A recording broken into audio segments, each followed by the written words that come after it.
So the year is 1996. Capcom comes out with a game unlike that which they have ever done before. A competitive puzzle game. They had dabbled in porting and publishing puzzle games before, but this is the first time they actually developed one of their very own. You see, Sega was taking Japanese arcades by storm with the hit puzzle icon, Puyo Puyo 2. Capcom takes a look at its success and wonders, how can we take advantage of such a market? So they make a puzzle game of their own, slap on two of their biggest fighting game IPs, Street Fighter and Darkstalkers, well, mostly, and make them adorables all get out, plant it out in arcades, and boom! We got Super Puzzle Fighter 2 Turbo. Now there wasn't a Super Puzzle Fighter 1 of any sort, the name was just a parody of that of Super Street Fighter 2 Turbo. The game didn't hit quite the level of popularity as Puyo Puyo, but it was a success nonetheless, and still has a dedicated following to this day. But that's not what we're here to talk about, because you see, as cool as Puzzle Fighter was, I was never a huge fan of the competitive puzzle genre, but I was huge on one of Capcom's biggest strengths, fighting games. Ever since I was a little Oro. And this brings us to what I remember to be the first 2D fighter I had ever played. Someone at Capcom had a brilliant idea to take these chibi-styled sprites from Puzzle Fighter and make an actual fighting game with it. Not sure who exactly.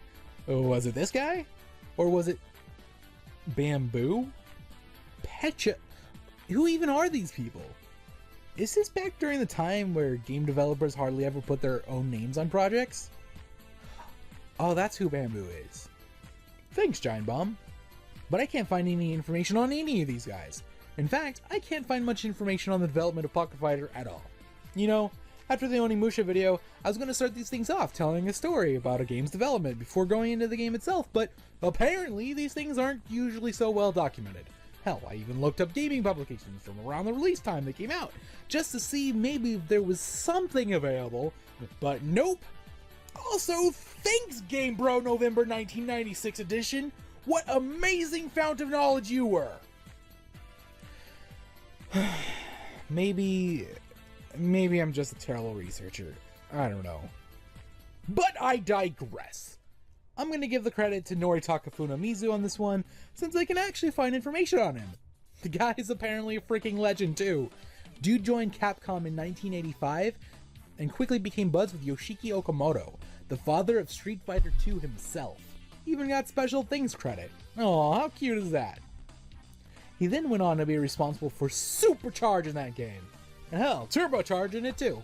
He was even behind the Street Fighter Alpha series and the legendary X-Men Children of the Atom, kickstarting the Capcom Marvel fighting game franchise. And then he went on to produce an incredible resume of games. Puzzle Fighter 2, Mega Man 2, Star Gladiator 1 and 2, X-Men vs. Street Fighter, Mega Man 8, Red Earth, Street Fighter 3, and all its iterations, Marvel vs. Street Fighter, Mega Man X4, Breath of Fire 3 and 4, Marvel vs. Capcom, JoJo's Bizarre Adventure, Resident Evil 2 and 3, and Code Veronica, Strider 2, Power Stone, Dino Crisis, Capcom vs. SNK 1 and 2, The Legend of Zelda, Oracle of Seasons and Ages, Hyper Street Fighter 2, and the original Monster Hunter, as well as, of course, Pocket Fighter. And Devil May Cry 2, Resident Evil Outbreak, and Super Dragon Ball Z. Okay, so they can't all be winners. But nonetheless, how have I not heard of this guy before? Okay, well let's take a few steps back here. In 1998, Capcom takes a chibi aesthetic and turns it into an actual fighting game, Pocket Fighter. Also called Super Gym Fighter Mini Mix, specifically in US arcades. I can see why they changed the name back when it had consoles. So, what is Pocket Fighter? It is perhaps the most charming fighting game I have ever played. But I'm getting ahead of myself. Let's discuss. So as I mentioned, Puzzle Fighter was a crossover game between Street Fighter and Darkstalkers, but with one exception. Princess Devilot of the game Cyberbot. You know Jin Sao Tome from Marvel vs. Capcom? Yeah, it's the same game. So it stands to reason that Pocket Fighter would also be a crossover between Street Fighter and Darkstalkers, but this time that exception isn't Devilot, but Tessa from Red Earth. I mentioned that the game used sprites from Puzzle Fighter, but this isn't strictly true. Of course, some characters fell off and others were added, but also something interesting happened with Ryu and Ken. In Puzzle Fighter, they took on their appearance from the Alpha games, Ryu sporting a white hairband and Ken bearing his flowing golden locks.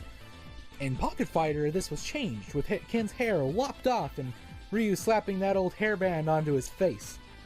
So I guess if we were to put this on a timeline, Pocket Fighter would take place chronologically after Puzzle Fighter? Okay, but what about the game?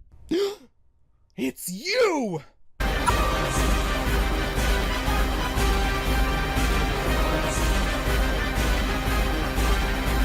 Yeah, what's up? Not much, just doing the Pocket Fighter video, finally. That's cool. I'm gonna go check out the fridge. How do you eat? Alright, so this game looks like Street Fighter, at least at first glance, but it does play quite a bit differently. I find it actually works really well as an entry point to Street Fighter style games, as it does quite a bit to keep things simple and easy to learn. The game's controls seem like they would have worked well on a Sega Genesis controller. By that I mean the game's controlled by the directional buttons and just 3 face buttons. Instead of the 6-button layout of Street Fighter games, all punches and kicks are each unified to one button, square being the punch button and X being the kick button. Circle plays the role of the special button, which allows you to perform slow charge-up attacks that are unblockable, called guard crushes. Pocket Fighter did the auto combo thing long before ArcSys ran with it, but don't let the auto combos and limited buttons fool you. There is depth to be had here. Let me introduce you to the Flash Combo System! Okay, so sure, you can mash square and get a combo off willy-nilly, but maybe that's not the tool you want to use for every situation. Well, luckily, you can change up the combo for 4 different results. Take a look at this diagram. Every Flash combo starts with a punch and branches off from there. Whether you decide to kick or punch next decides what combo you're going to do. The third hit can be whichever you want. Add your own flair to it, you know? And then the final hit decides how your combo finishes. This chain of sequences means you can have 4 different results for the end of your combo. These can launch your opponent in the air, knock them back far away, guard crush them, or throw them. But the really awesome thing to me about flash combos, or guard crushes, or really anything in this game, has to be the beautiful and hilarious animations that go with them. Taking on their new toony aesthetic with full force, characters change their outfits and accessories during their attacks in gloriously entertaining ways. Watch as Zangief teaches you the evolution of mankind, or as Chun-Li stands in for Resident Evil's Jill Valentine, or even as Felicia channels in the spirits of several of her fellow Darkstalkers characters. You may be noticing that while these characters are pummeling each other, gems are spilling out of them like candy out of pinata. You see, Tessa isn't the only thing this game borrows from Red Earth. The gem system also derives from there. Collecting these gems fill up your super gauge, but also these little primary colored bars down here at the bottom of the screen. Huh, what are these things exactly? Well, Pocket Fighter carries over your typical special moves from other Capcom fighters. You know, your Hadokens, your Shurikens, etc., but with a twist. 3 of your special moves have bars down here in which they can be leveled up as you pick up gems with the corresponding color. To make things easier for newcomers, they even show the corresponding button command so that you can always take a glance to see your options and how to perform them. Each attack starts at level 1, and as you fill up the bar one time, they hit level 2, and then max out at level 3 when you fill them a second time. At each level, they become bigger, do more hits and damage, and typically out-prioritize lower level attacks. Supers were also made easier in this game as opposed to the Street Fighter series. You can still do your typical inputs. For example, you can still perform the Shinku Hadoken as Ryu the Street Fighter way by performing a double quarter circle forward punch. But Pocket Fighter's special button enables an easier way, a simple quarter circle forward special. Basically the same as a normal Hadoken, but using the special button. This can be helpful in leveling the playing field for someone just learning how to play. Also, the game lets you fill up to 9 bars of super meter, in case, you know, you'll really want to go overkill. The game offers your typical ways to play, a training mode, a versus mode, and of course, an arcade mode. Ha! Suck it, Street Fighter V! The stories in arcade mode are actually pretty funny. Take Morgan's for example. She's just sitting there, staring at a photo of, Chun-Li. Basically bitterly muttering to herself that Chun-Li's not so cute. Morgan takes pride in criticizing the various pictures of girls that she orders her butlers come to like her.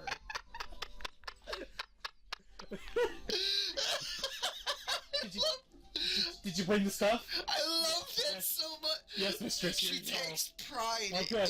Then she decides to go out to prove herself to be the most beautiful lass of them all. by beating the snot out of anyone who disagrees. Yep, that is her motivator, folks. By the end, she finds herself ordering noodles at a ramen shop, wondering how she'll ever find that Chun-Li chick. Just as she does, a girl next to her orders garlic noodles. Infuriated that anyone would dare order garlic noodles during the daytime, no less, because she's a vampire, you know. Get it? She turns to see it was Chun-Li. Clearly, it's time for a beatdown. After the battle, she rallies about having proven herself to be the most beautiful and strongest in the world, only to watch as Lilith pounces by with a crowd of adoring men in tow. Better luck next time, Morrigan. The game also has a mode called Running Battle, which is this game's version of survival mode, but limited to 12 matches, with Akuma always being the final challenger. Within these 12 matches, you fight on a single but long stage that you progress through with each fight, complete with changing time of day and tons of Capcom references to keep you wanting to progress. I was never good enough to make it to the end, but it's still to this day one of my favorite inclusions. This game also features a really odd mode you can only access from the title screen, Edit Fighter. It opens up in Tessa's den, as she asks you a few questions to get you started. This provides you with the character that you get to name and the style of AI. Before you know it, you're off to gather items to improve your character to make it the best AI of all. You fight against other AIs in the game's quest mode to take their cards, items which change the actions and abilities of your character when you equip them. You can equip up to 3 at a time, and they're basically the deciding factor on whether you'll beat your opponent or not. I was really bad at this, mostly because the game doesn't do a great job of explaining what everything does. What few things it does explain to you is explained through the manual that comes with the game. That said, I did have a fair amount of fun goofing off on it, especially since I love collecting items in games. Between this and Running Battle, there's a surprisingly fair amount of single-player value for a game with no unlockable characters. As a more casual player of fighting games, I appreciate that a lot. This game, it's so damn charming. It's so cute! Just look at this! The adorable characters, the silly attacks. The busy stage is chock full of references to other fighting games. I mean, let's just take one stage for example, Bar Maximum, because who doesn't like a child-friendly bar fight? This stage is filled to the brim with references to Street Fighter Alpha in particular. On the left here, we have Guy, Rolento, and Rose on the balcony checking out the fight going on. Just below, we have Birdie in the restroom, crying as he can't seem to figure out his hair. Just over to the right, we have Guile and Charlie, and they're enjoying a nice chat. You got Cammy bouncing nearby and hopping on the stool. What's got you so giddy, girl? DJ is bartending the place and dancing throughout the fight with his ever so big grin the whole time. E Honda sitting on the opposite bar stool checking out Cammy's bouncing. What is she so giddy about? There's a statue of Hutzil, I hope I'm pronouncing that correctly, from Darkstalkers holding up the flower pot to the right of the counter. June from Star Gladiator is employed as the cashier here, and up above we have another balcony with Sagat, M. Bison, and Adon. And what I did not know until looking it up is that apparently the guy here to the left of Sagat resembles a character from Buster Buddies, one of the puzzle games that Capcom ported before making Puzzle Fighter. Not a single bit of space is left unused. The entire thing just oozes with charm. There's even Sansan characters just floating by on little clouds. When you whack them, they can drop food that can refill your health. They can drop cake. There are adorable chibi Capcom characters eating cake in this game. Ah! It's too much! This game flew under the radar for most, especially compared to its predecessor, Puzzle Fighter. But not only does it work well at introducing newcomers to the genre, but it's also an incredibly heartfelt love letter from Capcom to its fans in the 90s. You don't quite know how much you want to see Felicia fire a Mega Buster until you actually have. There's a certain fuzzy feeling I get when seeing Capcom willing to do such fun things with the IPs they've created. It's the sort of thing I don't see much of anymore within the gaming industry, and I miss it quite a bit.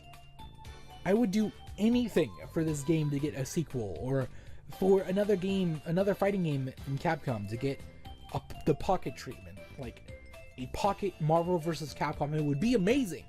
I absolutely adore Pocket Fighter, and I cannot recommend it enough to any of you who haven't given it a try. Now bear with me as I edit the credits of this video using the credits sequence from Pocket Fighter.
Okay, so thanks to YouTube abolishing annotations, I only have like 20 seconds to give an outro.